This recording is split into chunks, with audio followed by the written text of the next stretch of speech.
Hi, this is Nathan Crane, your host for the Search for Sustainability documentary series, and I'm really excited to be sharing tonight's episode with you simply because when a lot of people hear the word sustainability, they think mostly of the ecology, and while that's a big factor of sustainability, there are many other factors that we need to take into consideration as you've been learning throughout this series, and one of those factors is creativity and creative sustainability.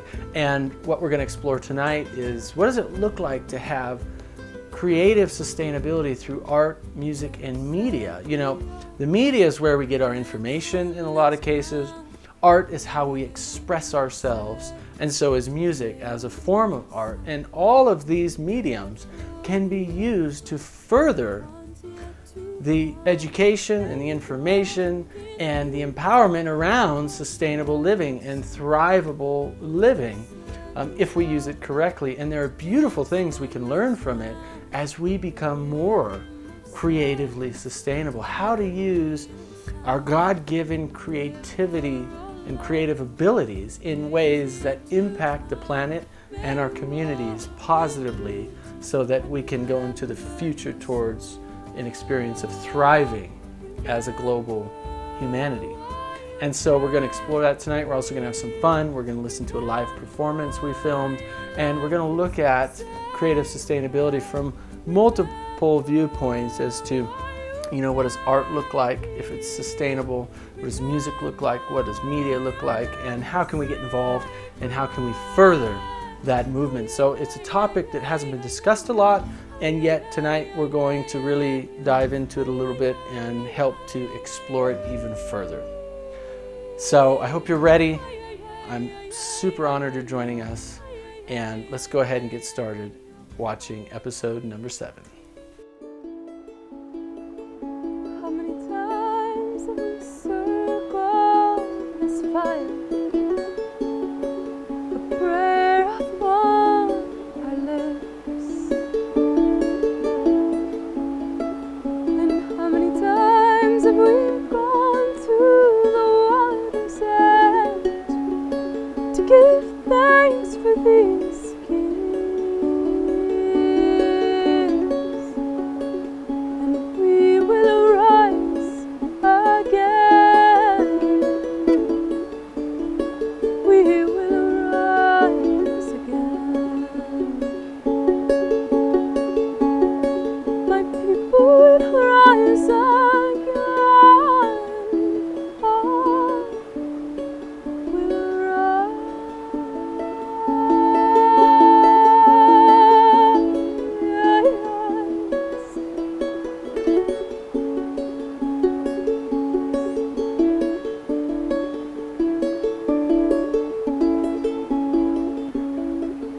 So many times we've gone to the water's edge to give thanks for these gifts.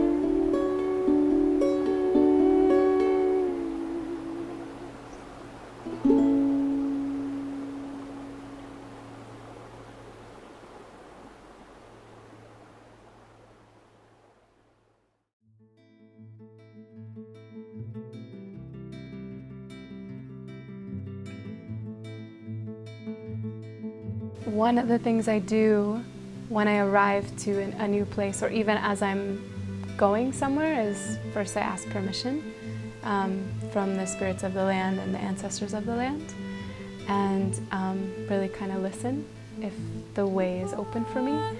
And then once I get there, really just kind of sitting quietly and just listening and just really feeling my roots dropping into the earth and just breathing with, you know, the pulse of life, the unique pulse of life that's there.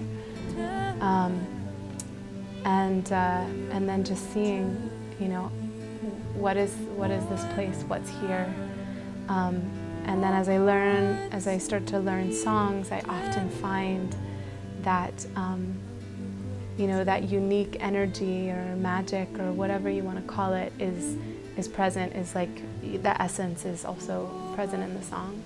We've created a lot of different platforms for our curriculum. We actually have a series called the Culinary Concerts, where we go in and we use food and culinary arts along with hip-hop performance and breakdancing and poetry to basically activate people.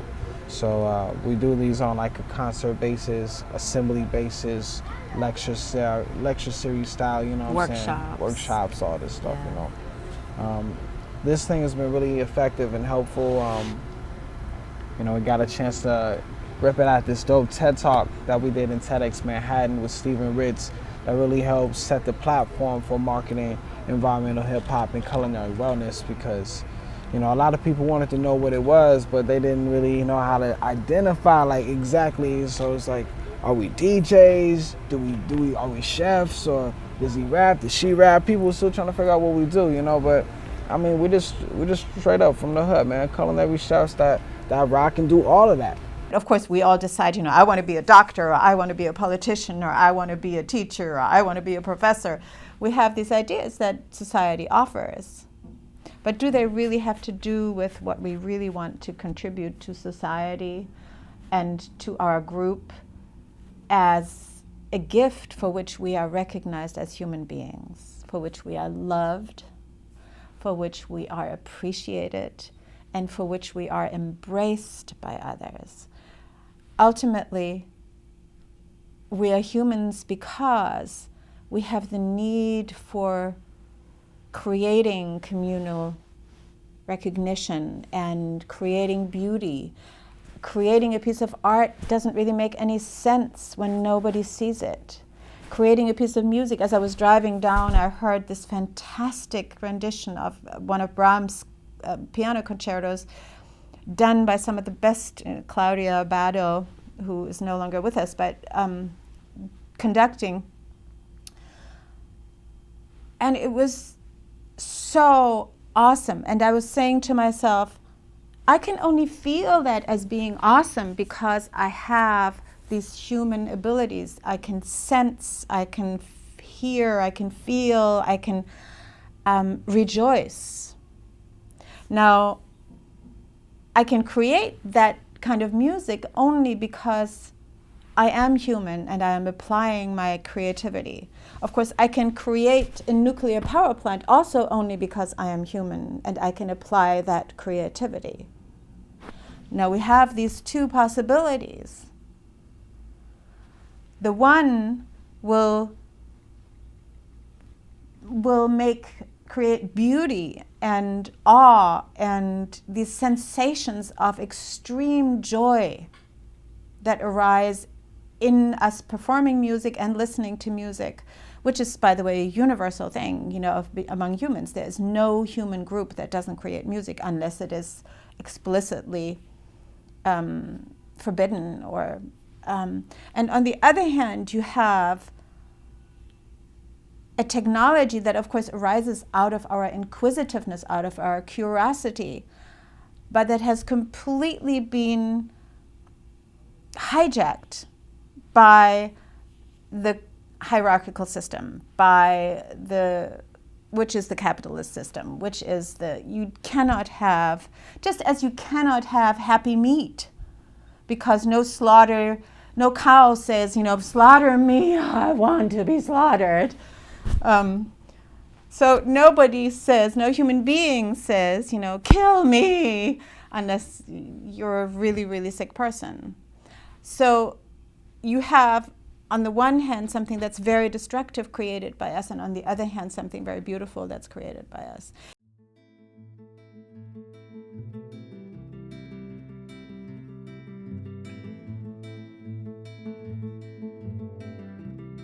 For an artist, and I see an artist's mind in the realm of sustainability as the way artists' minds work everywhere, which is really many times they are trying to think outside of existing systems. And that is simply to exercise parts of our brain and our resources that we weren't quite as aware of. For me personally, I've certainly been involved in art practices and communal art practices which address the issues of environment. For me, I also work on art that has to do with Southwestern heritage, but with a contemporary spin on it. And I think that artists really are here to also bring more awareness to what we think and why, and you know, the beauty of our world, of course, but also how many faces that beauty and those correlations have. Art is the creation, and when we speak about that higher inner, we're speaking about God, the all. There are many names, but in actuality, the creator, you know, and in reflection of that, us creating is like living out our godly duties as people. The amphitheater came originally with an idea of having a gathering place out at our ranch 25 years ago. And we envisioned a circle, a place where people could meet in a circle. Seemed like about 50 feet wide would be a good size. We wanted it so people could sit comfortably in that space. And then we realized there's an amphitheater over at Wupaki National Monument, which in a straight line was only about 10 miles from the ranch. We went over there, and it happened to be 50 feet wide and the same dimensions that we had been thinking about. So we built that out at our ranch. Well, here, we didn't really have a place for everybody to gather. We just had our first building, no really big rooms, and we thought it would be nice to have an outdoor gathering space. So having gone to Burning Man, we heard the Black Rock Arts Foundation was offering grants for community art projects. So did a little paperwork, got a community arts project grant from the Black Rock Arts Foundation, and that provided the materials. We had volunteer labor, and so we built that outside amphitheater. And that's where we meet in, you know, if the weather's mild, we all meet out there every Monday morning. We do a ritual in the morning where the first person comes in, the next person shakes their hand, stands next to them, the next person shakes those people's hands, and so on, and we end up with the whole circle, everybody in the school in a circle, having started the Monday morning with that relationship. And of course, shaking hands is a very Navajo, you know, thing. Everybody does that. That's just the way you greet people. So we've woven that in. Sometimes it happens here in the gym, you know, if we need the protection from the weather. But the amphitheater was that gathering place, and it's we've had various things out there, different kinds of celebrations, sometimes graduations before we had the gym. I've made baskets for a lot of years. So this is a willow that we would, you know, harvest the shoots in the winter for basketry. And tend crops like that for multiple use over time. And that could be, you know, one of the yields of the farm over time is that we'd sell basketry material for others. And right now we're not in a culture that really values that except on an artisan level, but someday maybe we will. And even if we don't, there's so much more value that people get to using, you know, a handcrafted wooden bowl or basket than some plastic throwaway thing. And I think we're a culture that's starving for authenticity. And right now we satiate that through art. But art and practicality used to be one and the same for most people on the planet. So there really has become a vortex of community-based energy around these projects, and some of it's more on a larger social kind of political thinking, some of it's on a very pragmatic level, but what's really been wonderful, all these different layers of projects have really come to work and collaborate together. So for example, we've had these very extensive mural projects in our community where we've worked with local artists looking at both of our history, some of the political issues in our community that get represented in these community-based murals. Sometimes it's a matter of really trying to positively represent where people's histories and where they've come from in the community. So there's a whole art focus, including the reuse piece, which is really through the anchor business of Community Forklift, working with artists who are both artisans and craftspeople. We're taking reused materials, recreating something new and making those available and creating local economy. And all that through our local Green Street project, which also was a vision of creating green infrastructure, really dealing with on a very local level in our communities of stormwater management that was sustainable, planting, rain gardens. So, and all that, again, is bringing to everyone's attention the critical nature of what's happening on the planet and the relationship on a very pragmatic level to what often seems very abstract, something like climate change. Those things are becoming very real in our communities, and they're having very real effects on the planet. We are doing projects in this community together that these things, all of a sudden, people understand why that matters, why it matters that we care about our economy and the kind of economy we have, and why it matters what our relationship to the planet is.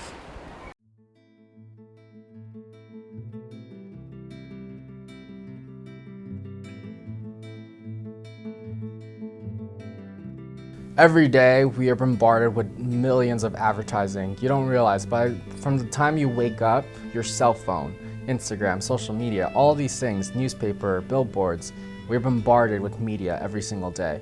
And it's always telling us to buy, and it's also using the fear tactic, like you're not good enough, so you need to buy this to feel better.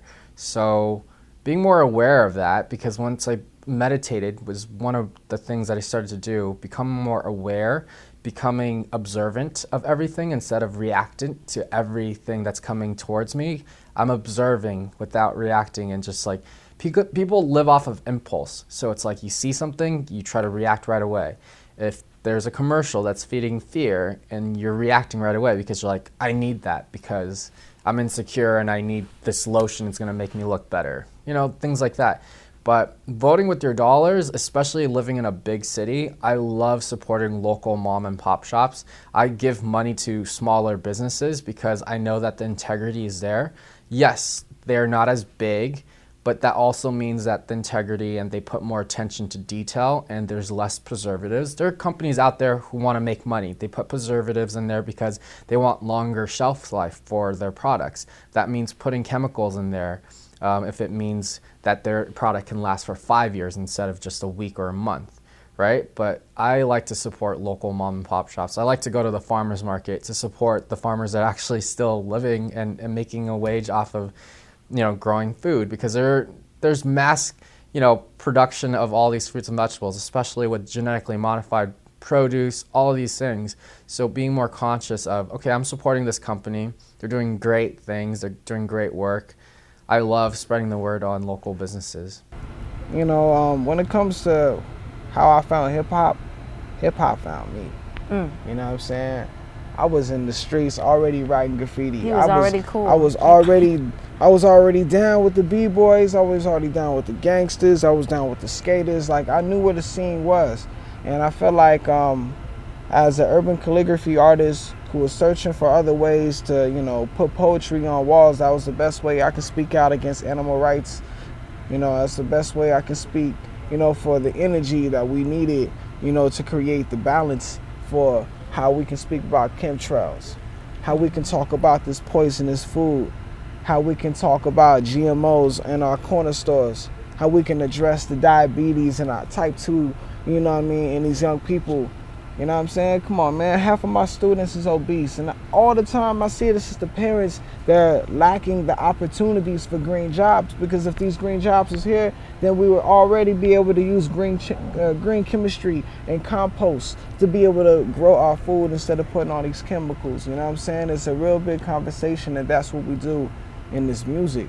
You know what I'm saying? If we can push crack cocaine and hip hop, man, of course I can push that kelp.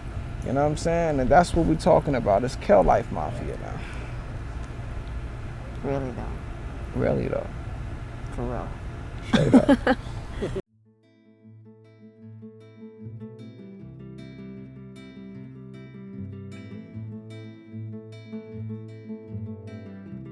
So one of the ways that music fits into the larger picture of sustainability and community building is that if we look, back to our indigenous cultures, back to our own ancestry, you'll see that there were different celebrations, the celebration of the harvest, the rite of passage, in the Celtic tradition, there's like the 4 fire ceremonies celebrating, what we now call the 4 seasons. And everybody would get together and they'd come together and they would celebrate life. And I think that it's such a simple idea, and yet, and profound, like deeply, deeply profound, to just come together for no other reason, to just give thanks for what we have and be grateful. And by, by giving thanks and by being grateful and praising what we have, it also engenders a sense of responsibility to care for and to steward all that we have. So music is medicine. It's universal. What's cool about Sons of the Earth is that we record all our music in 432 hertz, which is the natural resonance of the Earth. So after World War II, they switched the frequency to not 432. I forget what the standard tuning is. I think it's like 450 or something. But basically, the standard tuning is actually a chaotic vibrational node, and it actually doesn't create. I mean, you play any amazing instrument in that standard tuning, you may have a nice effect on the body. If you hear a violin, you can be moved by it, but the natural frequency of 432 is actually harmonious to the nervous system in connection to the Mother Earth. So that's just one piece of the puzzle. The rest is just, we really feel like we're singing a rallying call, that the music that we're sharing is carrying the mythos of a global transformational movement that we're just one piece of, We're excited and passionate about sharing our gifts and making our music available to the planet, but we recognize that there's a larger blossoming here, and we want to help synergize through the prayer of our songs, all those other willing hearts that can feel what's happening on our planet right now. And we're really passionate about causes. We're really passionate about the water. We've been raising water awareness. We've been partnering with organic superfood companies and other companies to help bring, this high vibrational culture, or I like to call it nourishing planetary culture, out into the world. How can it be fun and sexy and enjoyable to take care of ourselves? And the music for me is, we have all been deep in our healing ceremonial journeys. Each member of the band has had extensive training and initiation in different paths, so we all bring a different flavor of lineages, of world sacred traditions, and the three of us formed, and that each of us having a unique piece, the way it comes together, it's so much bigger than each one of us, and we recognize the band is bigger than each one of us, so we really see it as a call to action, as a service, and that's what we're passionate and excited about. And helping people sing, like we just we don't want to create an old paradigm dichotomy of rock star on the stage, look at us, we have all the answers, but we see more of an invitation to participate in the circle. Like even if we end up playing stadium shows one day, we want it to still feel like we're around the fire and that we're singing together, and that really invite each person's voice to be heard, and that to really feel safe to participate in this bigger thing that's happening. What we do, we create the idea and the medium for what is environmental hip hop. We basically have shown the style, you know what I'm saying? Like when it's talking about the lifestyle of what eco hip hop is, we b-boy, we cook, we raise our children, we use food as medicine, and we have this conversation on the environmental level, you know what I'm saying, with our friends and our family. We're talking about how we can redefine the image of wealth in young people, you know what I'm saying? We're talking about how we can transform our communities, how we can literally grow more food, how we can stop these climate issues in our community, how we can address fracking in our community, how we can literally, plant more trees and turn every hood into the dopest agronomy laboratory, for all the students to really have. And we're talking about more than just that. We've created a curriculum called the produce section. And what it is basically what I just told you. You know what I'm saying? We're transforming the soil, like Ron Finley. Yeah, the soil of the people. So hip hop is the way that we do. We literally come through with the hip hop appeal. We go into these schools, we're going into universities, we're going into community-based, faith-based organizations, and just laying down the foundation. Hip hop is the way that we're going to talk to you about what food justice is. We're going to use hip hop to talk to you about what climate justice is and how we can address these issues in our water. And when we're going into the schools, a lot of the students, sometimes they know what's happening, but most of the time they don't. Yeah, most of the time they don't. But it's okay, because that's why we're here. within a couple minutes, they're already hip because, you know, we have to capture the mind and the attention of the youth first. True. And, you know, that medium that he was speaking about, hip hop, it is really universal language. We're just speaking about higher inner peace, helping other people, health inside people, health outside people. Intelligent And movement. so everybody likes to eat, as my husband always says, and what better way to bring up the conversation of caring more for the planet, creating a sustainable future by starting with food. Everybody always has, you know, you see all the movies, The Godfather, they're all sitting down over food, you know, important decisions made, hearts opening up over, and we keep the frequency high with the food. And so, you know, with the hip hop, it's just how we live, and then we embrace those with the broken hearts. Yeah. One of my greatest passions is collecting songs from all over the world, and old songs that kind of link back to a time when we were more connected to the earth, living closer to the land, and, you know, living more in a village kind of setting. Indigenous music is coming from the land, from a, you know, a relationship to the earth, to the elements, to all aspects of life. And I think just the sacredness in the mundane, everyday life is much more present and palpable. And the praise and the gratitude and the grandeur that you hear in these songs from living so close to the earth, and also so connected, interconnected, and to one another. I think that's another thing that I think you hear just through the harmonies in these kind of songs, and the way that the melodies could reflect different patterns or aspects of nature. I think the music very often reflects the land. So when I think about, like, when I was traveling in the Caucasus Mountains in Georgia, you know, there's these big, majestic mountains and you know, really high peaks and valleys, and just like rushing rivers, and kind of like an exaggerated scale of anything that I've ever seen here in the States or really anywhere else. And just really old, like really, really old energy over there. And you hear that in the music, like it's really kind of majestic and proud and a big voice. And, you know, likewise, Ireland, I think, is probably the most gentle land I've ever been to. I mean, currently there's no predators whatsoever in Ireland. There were wolves a long time ago, and I think they're working on reintroducing them to the wild. But currently it's an incredibly gentle land. And when you listen to those old Irish melodies, you know, there's like kind of this lilt and this real gentleness there. We've been using the word prayerformance just to, like, again, shift the paradigm of look at us, we're performing, into that this is a prayer. What we're all doing is a prayer, and that the word prayer doesn't have to be associated with dogma. Prayer can be a way of life, just as ritual. Everyone's in a ritual. So we've been playing with that word a bit, because for me, like, what I like to do, so that I'm not, you know, making it about me when I'm sharing, is to let the words that we've brought through be a prayer.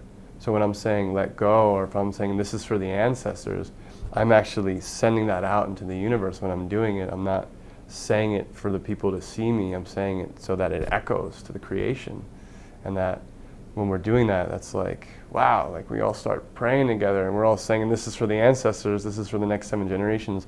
We're creating a vibrational ripple in that unified field out to the planet, or we're amplifying each other's intentions and words and, you know, energy. Thank you for everybody for just showing up at this amazing time on Earth. You know, we're honored to be with you. Can you hear it? Can you hear it? Can you hear it? Can you hear it? It whispers to your soul. It whispers to your spirit. Can you hear it? Can you hear it? Can you hear it? Can you hear it? It whispers to soul. It whispers to your spirit.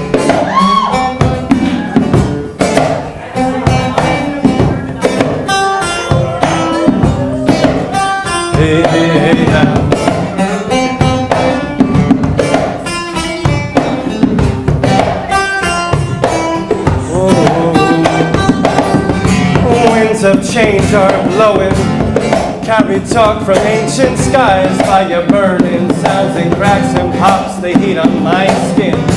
Earth is growing all across her back, uniting man. Water flowing, blood of life, rejuvenate our gardens. Seeds are sowing, people waking, saying yes to life. Life is calling, life is calling, life is calling us.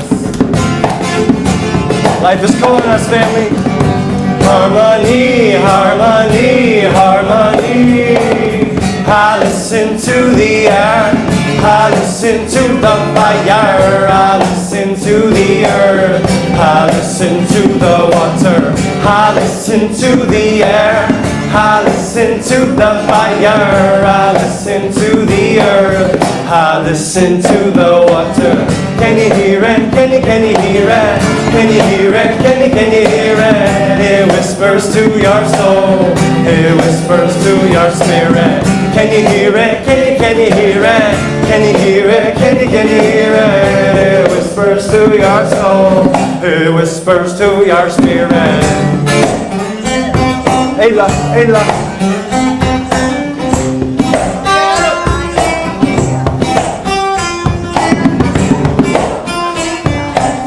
Feel free to close your eyes and just get in your own zone and dance.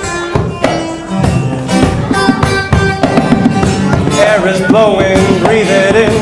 Energetic medicine carries seeds from land to land. Gather round, feel the ground. Feeling proud to be alive. Fire rising towards the sky. Send your prayers out, watch them lift on the back of angels' wings. In the circle singing, earth my body, water my blood. Calling for this harmony with all our hearts. Call for that harmony with us. Woo! Harmony, harmony, harmony. I listen to the air, I listen to the fire, I listen to the earth, I listen to the water, I listen to the air, I listen to the fire, I listen to the earth, I listen to the water. Can you hear it? Can you hear it? Can you hear it? Can you hear it?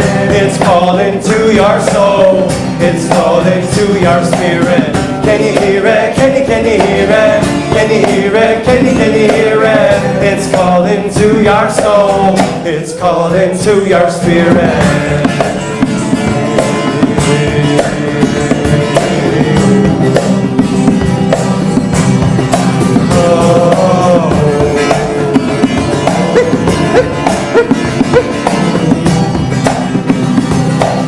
Sing with us. Harmony, harmony, harmony, yeah. Harmony, harmony, harmony, yeah. Harmony, harmony, harmony, yeah. Harmony, harmony, harmony, yeah. I listen to the air, I listen to the fire, I listen to the earth, I listen to the water, I listen to the air, I listen to the fire, I listen to the earth, I listen to the water. Can you hear it? Can you hear it? Can you hear it? Can you hear it? It's calling to your soul, it's calling to your spirit. Can you hear it? Can you hear it? Can you hear it? Can you hear it? It's calling to your soul, It's calling to your spirit. Can you hear it? Can you hear it? Can you hear it? Can you hear it? It whispers to your soul. It whispers to your spirit.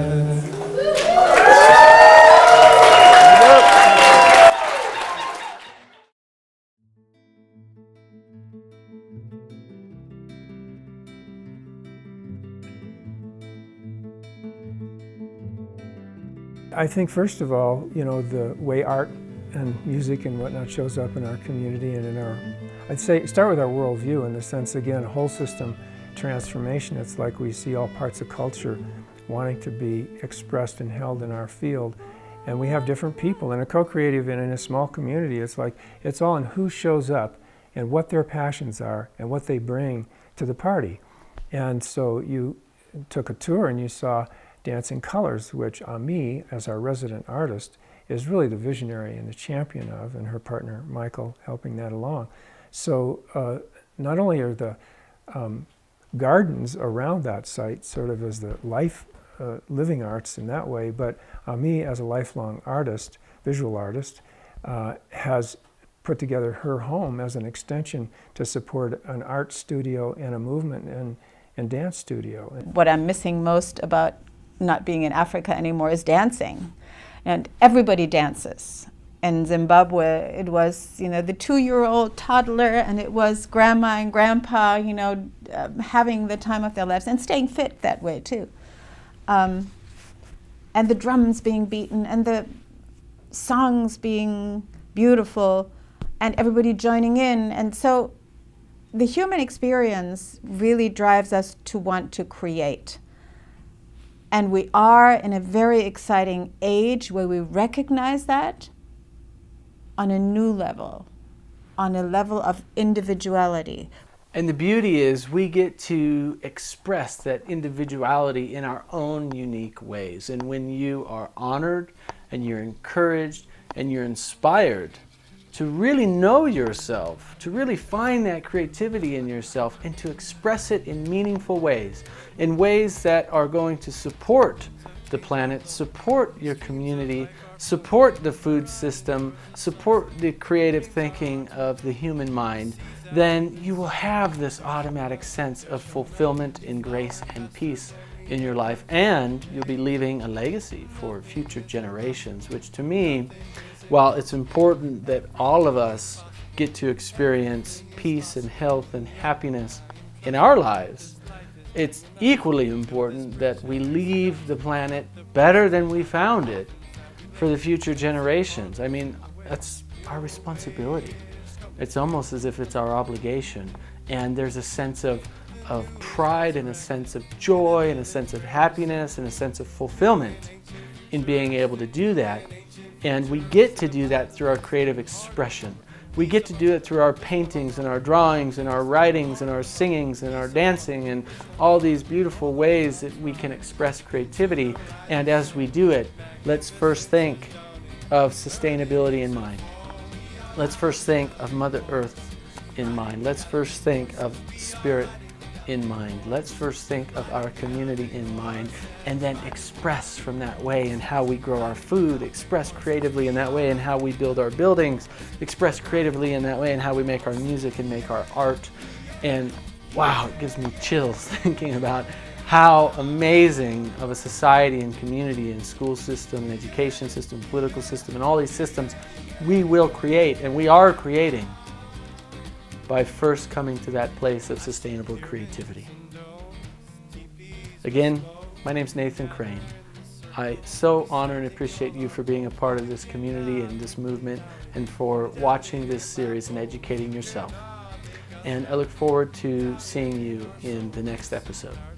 Be well.